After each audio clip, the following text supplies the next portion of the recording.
பல வருஷங்களுக்கு முன்னாடி இரவு நேரத்துல ஒரு தாத்தா வீட்டு வாசல்ல இருக்க திண்ணையில படுத்து தூங்கிட்டு இருந்திருக்காங்க.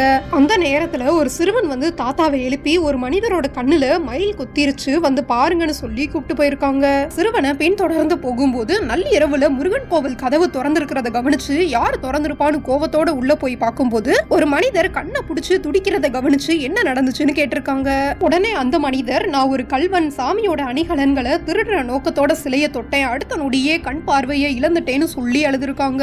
அடுத்த நொடியே அரண்டு போன தாத்தா சிறுவனை கூப்பிட்டு, கல்வனை புடிச்சு வை, நான் போய் ஊர் மக்கள்லாம் கூப்பிட்டு வரேன்னு சொல்லிட்டு வெளியே ஓடி வந்து கதவை பூட்ட முயற்சி பண்ணும்போது கல்வனுக்கு பக்கத்துல நின்ற சிறுவன் மயிலா மாறின காட்சியை பார்த்திருக்காங்க.